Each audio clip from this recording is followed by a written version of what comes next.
No matter what choices you make in life, there will always be compromises. You could choose to work out and eat healthy, but it'll take time and effort. You could pursue a lucrative career in computer science, but it'll cost you your sanity. And for a home server or mini PC, you could go with a small, low-power system, but you'll most likely sacrifice useful I/O. Until now. This is the ZimaBoard, and no joke, this is probably the most excited I've been about a product in a good while.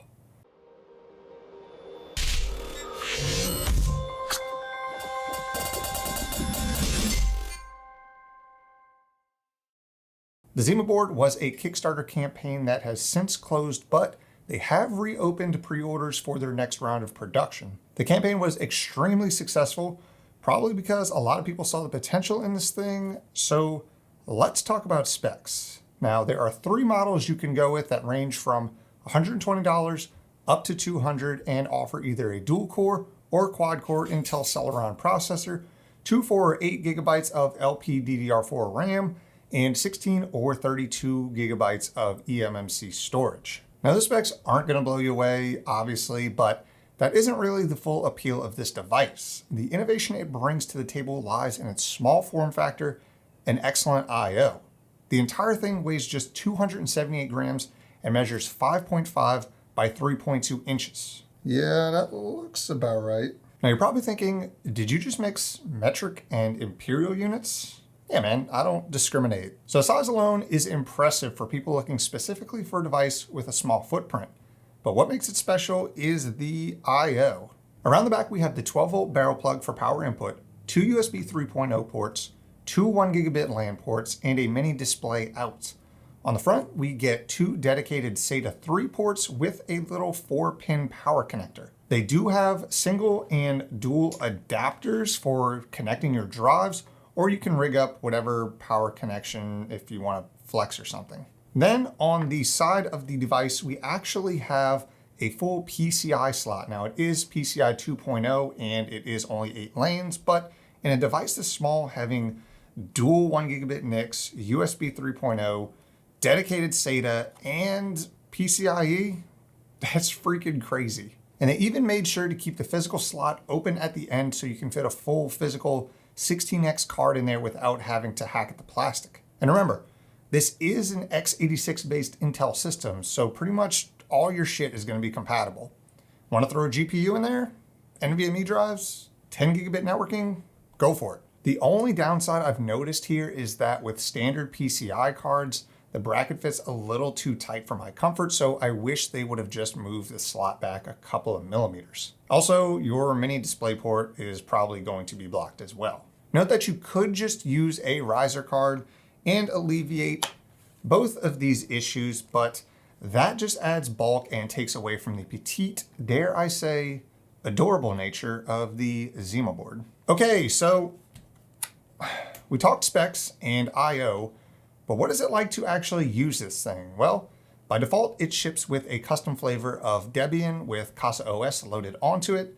CasaOS is a community-based open source software focused on delivering a simple home cloud experience around the Docker ecosystem. Basically, it's a self-hosted web GUI that gives you easy one-click apps deployed using Docker. Now, it's still in its very early stages, but I like what they're doing over there, and it looks clean AF. I immediately installed Ubuntu Desktop just to mess around with, but you're free to throw whatever weird, cringy Linux distro you want at it, and if you're a true corporate shill, you can even install Windows, and I'm actually going to do that later, so please don't meme on me. The model I have here is the 832, which has the quad-core Intel N3450 with 8 gigabytes of RAM and 32 gigabytes of eMMC storage. Now, I do wish it had an NVMe drive built into the board, but for the price and expandability of this thing, I can live with it. So let's actually plug it in, boot it up, and show you guys how this thing runs. Okay, I don't need this anymore. All right, so here we are in the BIOS of the ZimaBoard, and it looks like a pretty standard BIOS. Here you can see we have 8 gigabytes of memory, clocked at 1600 megahertz. Can go into advanced settings and adjust some things. I mean, there's not too much you can do here. You can set the CPU fan temperature of the CPU fan that doesn't exist. CPU configuration. You can go into power management here and adjust, like if you want to have turbo enabled and C states, you can do all that here. Virtualization, you do have virtualization enabled on this thing. If you want to do it, you have 4 cores and 4 threads, so nah. But yeah, pretty standard BIOS. I'm not gonna click through this entire thing. Now, like I mentioned before, I am running Ubuntu desktop. Again, you can go with whatever flavor of Linux you want. You can go with Windows, whatever. Again, this is an x86 based system, so you're not limited by ARM capabilities. So yeah, we are here in Ubuntu. And right now at idle, we are pulling about 15 watts, which is extremely power efficient. Now I know we're not doing much, but again, 15 watts on something this small and x86 based is pretty impressive. So performance-wise, I did run Geekbench on this thing just because we'd like to see the raw power output, and not super impressive, right? Single core of 179 and multi-core of 818. But again, this isn't designed to be a powerhouse. It is designed to be a small, low power system with lots of IO, which it is. Now, if you did plan on using this as a desktop system and you wanted to use it for web browsing and watching YouTube, it's okay at it. It's certainly better than the experience you're getting on like a Raspberry Pi 4. But again, neither of these are really designed to be desktop replacements, but I know a lot of people are going to wonder that.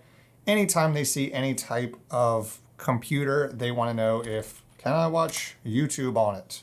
So let's find out. All right, let's just search for a random channel.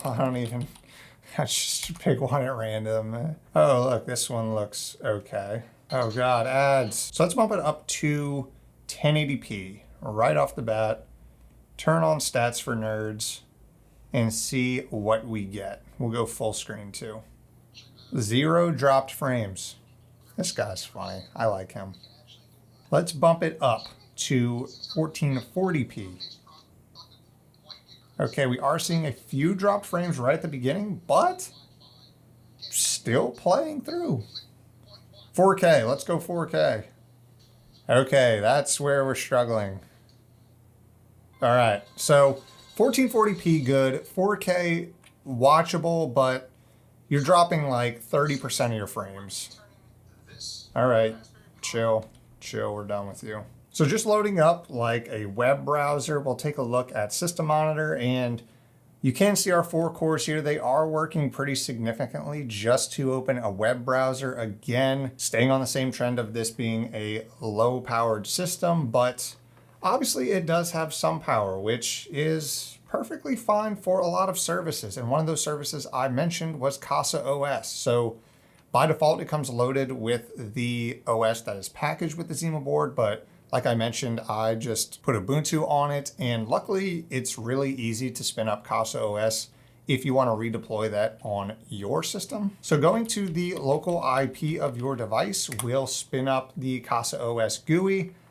And like I said before, it is pretty clean. I like what they're doing with it. It is in its very early stages, but it is designed to be a very simplistic way to manage a lot of your services and even a file system. So here you can see some specs on the system, the CPU usage as well as the RAM.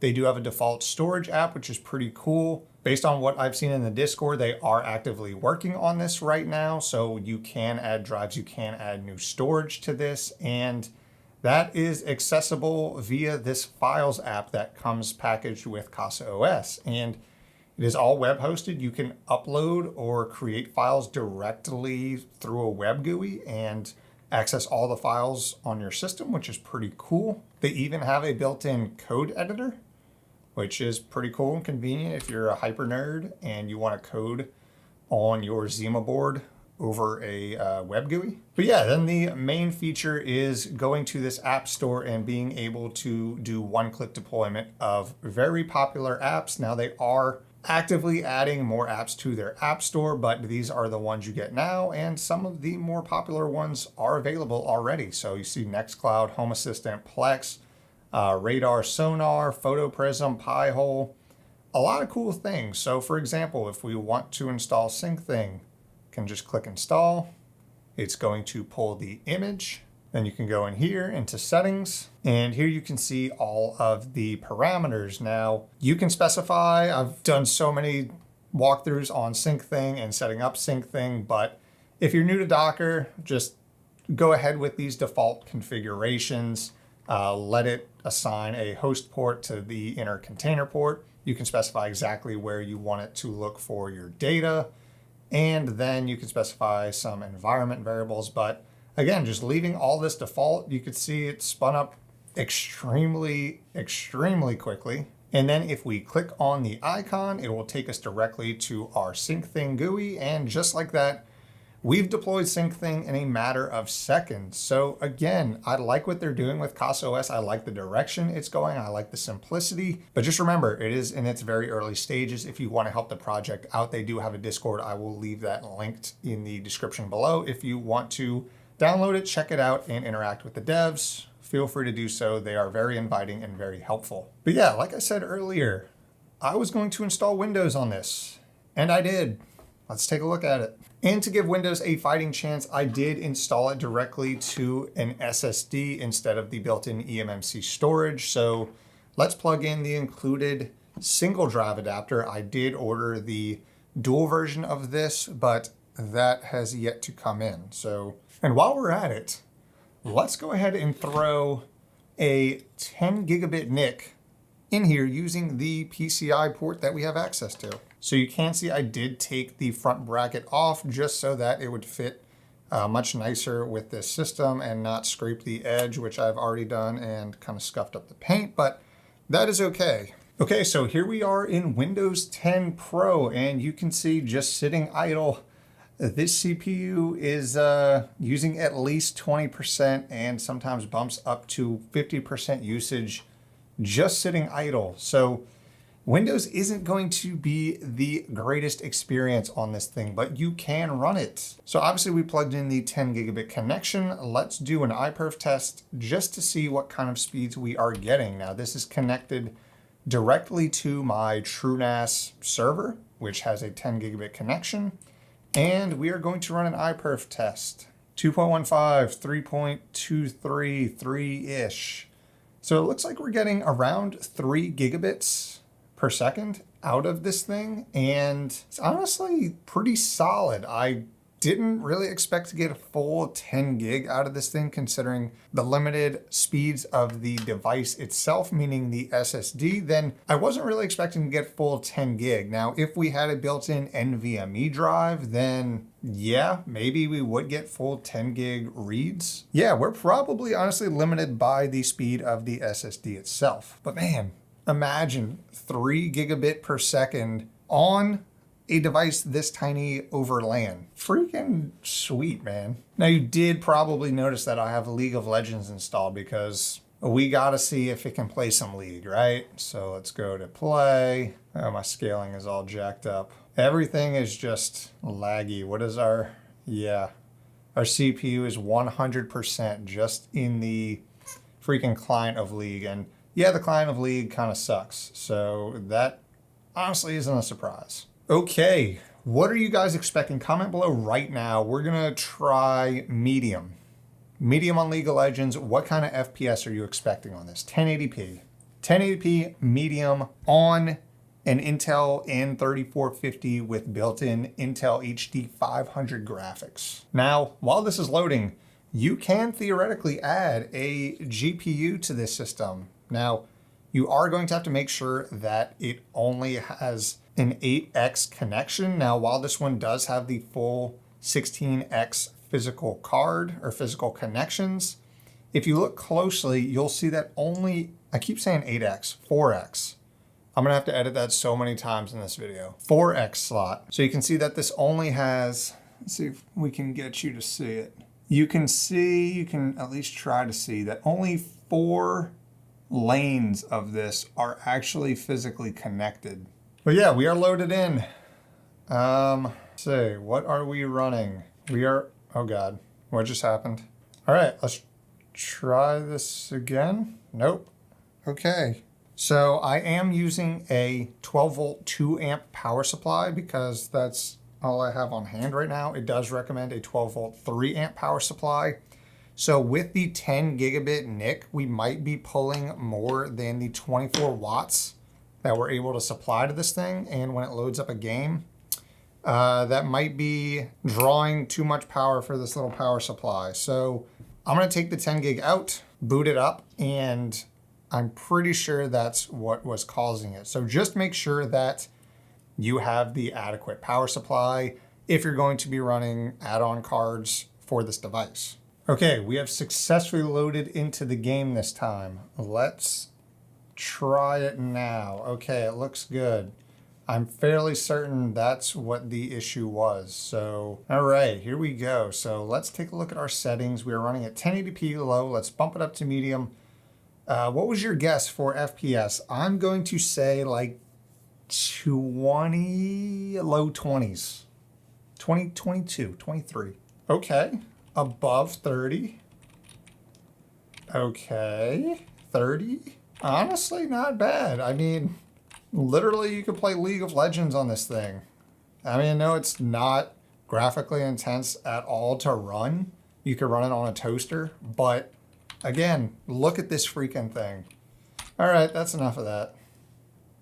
So yeah, you guys can see the potential here, right? Like, we've got a small form factor, low power, lots of I/O, and it's honestly an extremely reasonable price considering the top of the line model is only $200 and you can get one at just $120. So yeah, pretty impressive. Now, again, you can use this as a desktop, but this is designed to be more of a maker board, more of people who like to tinker, set up in their home lab, or maybe even industrial applications. If you want something with a small form factor, that will act more as a desktop. I do have a B-Link, which is similar in size, but is designed to be a desktop replacement. This is gonna be much faster if you're running something like Windows or any Linux desktop environment. But again, it doesn't have PCI, it doesn't have dedicated SATA, and it has a really annoying fan. So yeah, it's your call.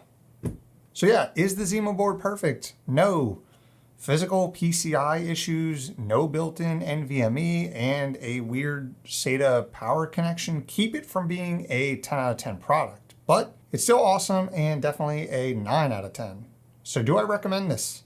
Absolutely. Assuming you aren't looking for a super powerful mega server to show off to all the ladies, then this will fit a lot of your home lab needs just fine. Now, I know I didn't cover all the potential projects you can do with this, but I do have 2 dedicated projects coming, including replacing my Netgate SG1100 PF Sense box with this, and also bringing this guy off the grid with the help of my, where are you? Anchor power station, to see what it would be like to run your home lab in a post-apocalyptic world, or like just without electricity. Basically the same thing. All right, let's do comment of the week. This comment comes on my Ryzen 5700G overclock video. It's an oldie but a goodie.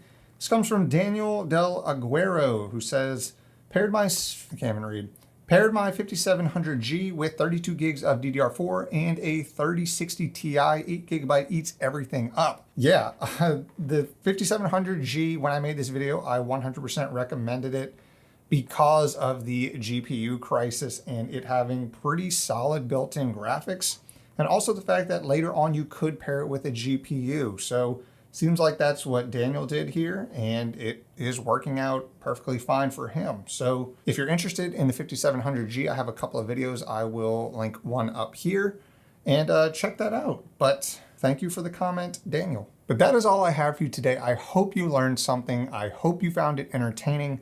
Let me know down in the comments what you would do with your ZimaBoard, and I don't know how far you think you could throw it. It's pretty far, I think. Now, if you like the video, then drop a like below. If you want to be notified when my next videos go up, then consider subscribing and hitting that bell so you can be the first to comment and win 69 Raid Owl points. Now, I'd like to give a shout out to all of my Patreons and YouTube members. We actually have quite a few now, and I think I'm gonna have to use both sides of the screen. Freaking crazy.